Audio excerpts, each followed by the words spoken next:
Hello, this is Robert Rickover at Body Learning, and my guest today is Jonathan Drake, who's an Alexander Technique teacher and Tai Chi teacher who lives in Norwich, England. And he is very interested in applying principles from the Alexander Technique and Tai Chi to whole body exercise, including swimming and running. And what we're going to talk today, oh, and skiing also. And what we're going to talk today about is rowing and sculling. And he has some very interesting thoughts about rowing and rowing machines and how they, what role the Alexander Technique can help in using them well. Jonathan, welcome to the show. Thank you, Robert. It's a pleasure to talk to you. Well, it's a pleasure to talk to you as well. Before we get into rowing, could you give our listeners a brief description of the Alexander Technique? Yes, it's a self-help method, and it's something you can apply to any aspect of your life, any activity, especially everyday activities, but in this context, you can apply it to fitness activities, including rowing. Mm-hmm. And it's really about how one can think in activity, how one can apply oneself to anything that one does. And that's how I see it, really. Alexander teachers traditionally work with their hands to guide their pupils into a way of moving which is easier and freer. But I think the most important thing that happens in an Alexander lesson, or should happen, is between the ears, in terms of the change of consciousness, of understanding how I can use this in my life from straight off. Right. And as you say, it can be applied to any activity. I guess Indeed. Another way of describing it is saying that we're not generally that focused on the specific activity that someone wants to do, but how they do it. Indeed. And we're into the how people do things. And of course, rowing is something that people can do well or do not so well. So I would like to just read a sentence that you sent me in preparation for this interview, because it was news to me, and I imagine it would be news to a lot of our listeners. The rowing machine is one of the least used and most abused pieces of equipment in the gym, and yet it has the most potential of any piece of equipment to improve all aspects of fitness. Wow. Could you say a little more about that, and then we'll get into how the Alexander Technique can help people avoid the misuse part of that sentence? Yes, indeed. Using the rowing machine can tick all the fitness boxes. It most obviously works on cardiovascular fitness, but it works on flexibility, range of motion, muscle tone, core strength and stability. But most importantly, and this is why it needs to be used well, it's an opportunity to improve one's coordination, because it isn't just about muscling it on the machine. It's about using the whole body to generate maximum power with the least effort. And it teaches people things that they can then apply in everyday movements, because rowing action is essentially bending and lifting, but carried out in a horizontal plane. Mm-hmm. And if you think the fact that we're basically physiologically hunter-gatherers, and that the two kinds of movements we needed to survive were essentially walking and running, and the other one was we needed to be able to bend and lift and carry things. Mm-hmm. So rowing gives people at the most basic fitness level an opportunity to replicate one of those important survival movement patterns. And would you say that one way people might abuse a rowing equipment is to imagine that the work is all being done by their arms and not their whole body? Yes, very much so. People overuse their arms. They often pull too soon with their arms. They tighten their shoulder and neck muscles. And often it's partly a consequence of setting the resistance of the Concept 2, which is the most common rowing machine in the gym. It's setting the resistance level too high. So they feel that unless they have the high level of resistance, they can't be doing anything worth doing. Mm-hmm. But then the more you feel that kind of wall of the resistance, the more it stimulates people to use patterns of movement that are more stressful and harmful. So rowing should be a leg dominant movement. It starts with the legs and the feet, and then it goes through the torso and the upper back, shoulders, and then the arms are just the final drawing the handle into the body. Could you even say that they are really conduits? Yes, absolutely. Yes, Right. they're giving you the connection to your own body weight principally, which provides a lot of the energy for the movement. Right. Yeah, Right. that's exactly it. So this might be slightly off topic, but years ago I ventured briefly into Pilates classes, and the one piece of equipment that really made sense to me was I can't think of its name, but it had a rowing type action, except that your seat was moving. Oh yes. Do you know what I'm talking about? You're moving, you're using your arms, and what it did, it really forced you to stabilize your core. Yeah. And I'm thinking from what you've said, I'm just imagining from my days of rowing a little rowboat in summer camp as a kid on a lake. Yes. Um, I just did it, of course. I didn't think about any of what we're talking about. But if I imagine myself doing that now, I could very well imagine that it could be a core stabilizing and strengthening process if done well. Absolutely. As you said, it could be if done well. If done So well, yeah. so I think with the Pilates machine, there's probably some way it's set up to, in a sense, require you to stabilize your core. It But, absolutely forces you. Yeah. yeah. Whereas the rowing machine Right. doesn't. You have potential for doing anything you like on it. And when you see people in the gym, you cannot. It's extraordinary to see all the different ways in which people cannot quite get the point of how to use the machine. Hmm. So it does strengthen the core. Sometimes people say to me, "But I've got a bad back. Won't rowing make it worse?" And it's a bit like someone who says, "I swim breaststroke, but it makes my neck hurt. I've been told I should avoid breaststroke." Hmm. Like Alexander, I've got some vocal issues, therefore I should avoid speaking and reciting. Hmm. But actually, it's an opportunity to find out how to engage with that activity in a completely different way. Right. And just a brief insert here, Yeah, Alexander that we're talking about here is F. Matthias Alexander, the namesake of the Alexander technique, the guy who developed it. indeed. Right.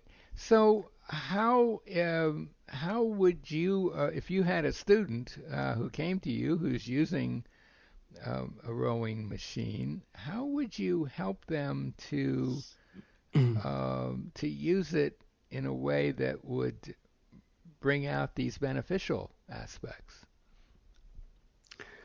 Well, the first thing to be done is to really give them some feedback on what they're actually doing on the machine. Mm-hmm. So I would sit them on my rowing machine. I use a water rower, which is aesthetically more pleasing. It has a nicer sound than the Concept 2, and it has a nicer feel. And I would video the person. If they've done some rowing before, I'd say, well, let's see where we're starting from. Let's look at what you're doing. And then I'd play it back in slow motion to them, and I would start to point out things that are going on. And I would imagine, just guessing, what you will often see is a head pulling back onto the neck. Yes, absolutely. Shoulders lifting up a bit. And especially at the beginning of the stroke, where they're just beginning to begin the drive phase, where they're trying to do some work on the machine. It's at that point that the neck stiffens and the head pulls back and the shoulders overwork. And then at the other end, when they're because it's a sliding seat on the rowing machine, at the other end they often will pull the chin down and they will sort of lock the neck forward in that position. It depends how experienced they are. I mean, I can hear without seeing on a rowing machine whether someone has any idea of what the rowing action consists of, and I can usually guess fairly accurately as to whether they've actually rowed or sculled on the river or on a waterway, because they will have some idea of the rhythm. There are parts of the stroke where you work and you can work hard, and parts of the stroke, the recovery phase, when you're coming forward on the machine, having finished the drive phase, where the body needs to find some repose and relaxation. And so you can hear the rhythm. You can hear this with the Concept 2, the chain. You can often hear someone who knows what they're doing, you'll hear a whoosh, click, click, click, click, click, click, click, click, whoosh, click. With someone who doesn't know what they're doing, you'll hear a whoosh, whoosh, click, click, click, whoosh. Yeah. It's as though there's no differentiation. So, they're working hard in both directions because they think that's what you have to do. You have to work hard and not intelligently. I would assume that someone who actually is rowing on water develops some sensitivity to the properties of water. Yes, absolutely. And water, I swim pretty regularly, and I see a lot of swimmers, and I live in a part of the world where there are not a lot of people who swim. Where I live, I think the majority of people don't know how to swim, in fact. And I see a lot of swimmers who are almost attacking the water with their arms. Yes. It's quite disconcerting as an Alexander teacher to Yes. see that, because it doesn't appear that they're really doing themselves a lot of good. And of course they are also tightening their necks. But I'm just observing their arms, their hands going into the water, and they're just crashing into it. Yes. Instead of just arriving into it, I guess is how I would put it. Well, what's in common, you can imagine when you're in a sculling boat which has two oars, so one either side, right? That the oars are really an extension of your arms. Exactly. And the blades are what connect to the water. Right. So when you're in a boat, you're trying to feel exactly what the blades are doing, as though the blades were your hands. And you're not trying to move the river backwards. You're trying to connect to the river and prise the boat past your oars. Right. Swimming is the same. You're trying to move your body past your holding arm or arms, exactly, rather than move the water backwards. So someone who hasn't got a background in rowing or swimming in that way wouldn't have any conception, and it would be very easy for them to simply haul in a rather mechanical way on the rowing machine. So this is where the water rowers sometimes brings up trumps, because you have paddles in a tank of water, and it gives you a similar feel without how you precisely angle the blades in the water, Hmm. to what happens in the outdoor situation on So the there river. is actually water in a water rowing Yes, machine somewhere, yes. whereas the more standard kind, there is no water. Is that It's right? they're mostly air resistance, Right. So and that's you a kind of a drawback right there, isn't it? well, I think so. Yeah. And you're attached to a chain, so the handle's attached to a chain, and it makes a rasping noise. So the whole process feels mechanical. Mhm. Whereas the water rower has a belt that it's made of some plastic material, but it's quite flexible. And as I said, you're connecting to water, and you have a totally different feel than you would with a concept too. Right. So But you, after you've seen the video and they've seen the video, yes, what's the next step? well, the next step is I will often ask them to video me at the same time, Uh-huh. so that, and it's a way of me checking on what I'm doing. And I'm not proposing to them that they're going to see an ideal, because I often criticize myself when I see myself at the same time. But Right. then I then go through what I'm doing, and I explain how the parts of the rowing stroke work, and give them more idea of what needs to be happening at each point in the stroke. Hmm. The common error people make, well, particularly rowers actually in the boat, is this issue of the back is often a C shape all the way through the stroke. Hmm. And so it's in a state of collapse. And it reflects the fact that when people are sitting on any kind of seat, they think it's an opportunity to relax, which means for most people to slump. Right. Right. Now, the fact that the rowing seat moves gives you an opportunity to sit more actively. Right. But this is where your core needs to engage, because if it doesn't, your pelvis is going to tilt backwards. You'll be sitting more on your tailbone rather than your sitting bones, Right. and your back will stay flexed all the way through the rowing stroke. Right. And So, most rowers don't seem to think this is a problem, even though back mm, injuries is a very common issue for rowers, and could be in indoor rowers who also do this much the same kind of thing. And all that rowing instructors, if you're if or all an instructor in a gym will say to someone who asks for help is usually, well, keep your back straight, and row at about 30 strokes a minute, which is a really quite a racing rate. So people, if they do keep their backs, quotes, straight, stiffen, mm-hmm. and and yet they still engage their necks and their shoulders, and there's no swing. When you see a good rowing technique, the body needs to swing forward from the hips during the recovery, so that you can get the weight right onto the foot plate to get the power from your body weight, and not just from your arms to start with. So the spine needs to elongate itself during Mm-hmm. the recovery, and that's when the breath will naturally want to come in. Mm-hmm. So the rowing stroke can really breathe you if you do it well. And if you slump all the way through, you're struggling for air. And also you're just not moving efficiently. I mean, Yes. I would assume that a really important thing that you do is teach people where their sits bones are and what they are and why they're so important. Yes, absolutely. I mean, Where they that's something Yes. that Oh, Alexanders would do for anyone who spends any time sitting, and of course yes. most people do.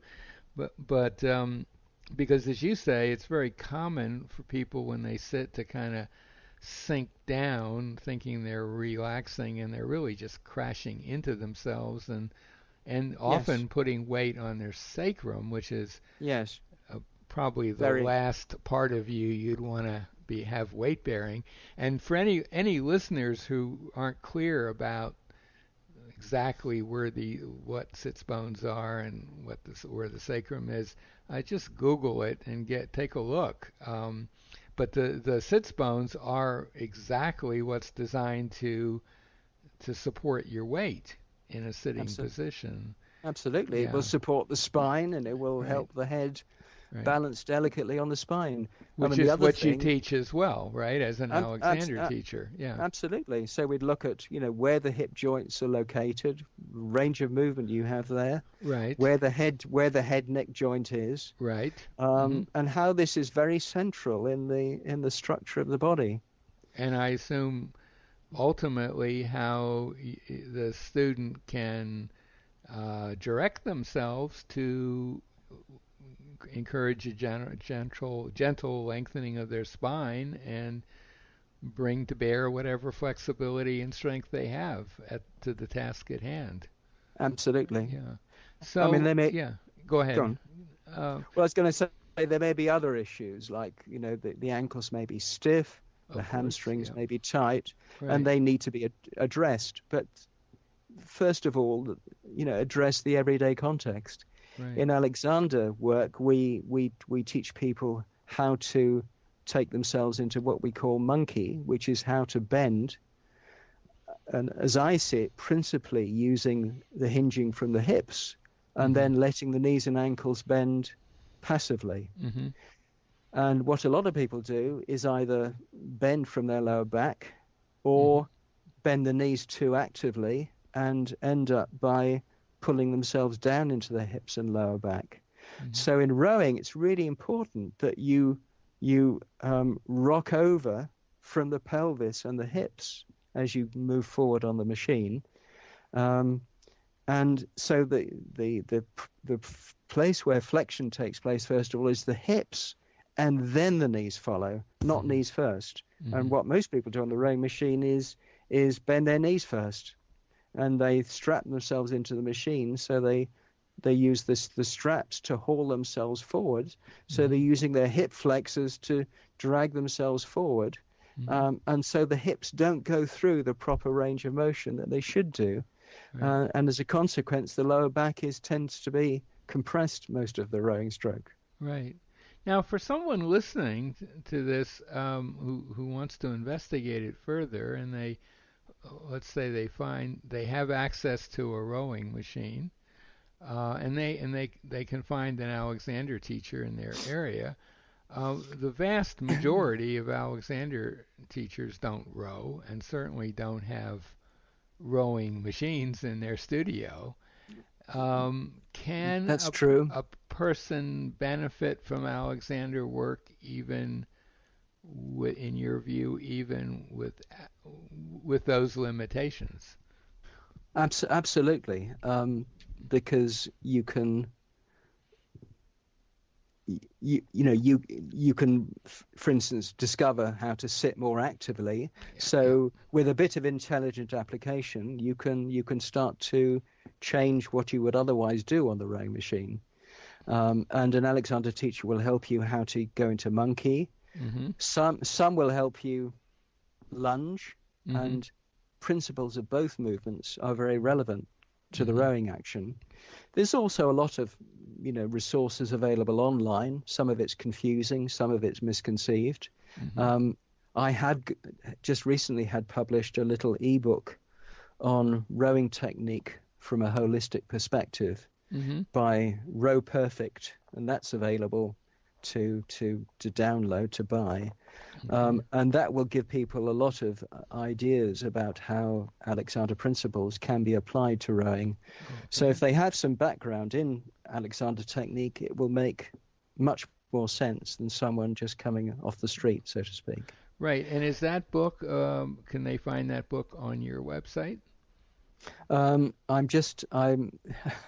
I'm not very techy. I haven't got the link set up properly. But if you put into Google rowing technique from a holistic perspective, row and then Row Perfect as the publisher, you will find it. Okay. Or they could go to Uh, your website, which I will yes, put next to the interview, and they can email you, and you'll tell them how to absolutely, find and it. I'll Right. send the But you details. should Indeed, put a link on your I site should. for sure. Thank you. Um, so yeah, I mean, from what you say, it seems like I mean most Alexander, I would say pretty much all Alexander teachers work a lot with people sitting because that's where most people have the most issues these days, who Yes, are working indoors at a computer and so on.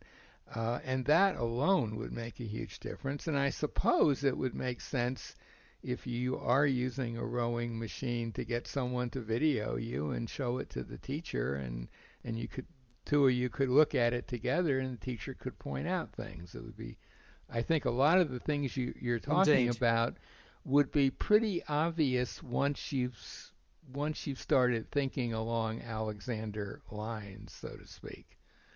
Yeah, very much Right. so. So we're pretty much out of time. Jonathan, is there anything that we haven't touched on that you'd like to cover? I can just summarize, I think, Sure. if I may, Hmm. Robert. Certainly. Um, so I think that rowing is a golden opportunity in a fitness context in the gym for people Hmm. to improve their fitness and well-being with some knowledge, which is what this podcast has all Right. been Right. about. And I suppose my kind of take on Alexander Technique related approaches to fitness is that if we can discover how to move better, then it should feel good. So the activity in itself should feel pleasurable. Hmm. So why wouldn't people want to do things that feel good? And therefore, if we move more, we will get all the fitness benefits indirectly. We don't have to worry too much about measuring this and measuring that. Hmm. And as you know, the bigger context is in the Western world, obesity is a huge problem. And people, there's relatively small proportion of people that are physically active, Hmm. quite a lot of people who aren't. And this is, a golden opportunity for Alexander teachers to help people improve their ability to move better and therefore maybe exercise more and therefore be generally healthier. Well, my own personal experience is that if an exercise isn't at least moderately enjoyable for me, I just don't do it. Um, I Absolutely. mean, and for me personally, swimming and walking are two of the major ones, and I enjoy doing both, and they're both Yeah, pretty helpful. they Well, are for me too. Yes, yeah. thank you. Well, um, m- my guest today has been Jonathan Drake, an Alexander Technique teacher and Tai Chi teacher, and rowing. He's a active rower. I should have mentioned that earlier. He's a member of the Yare Boat Club in Norwich, England.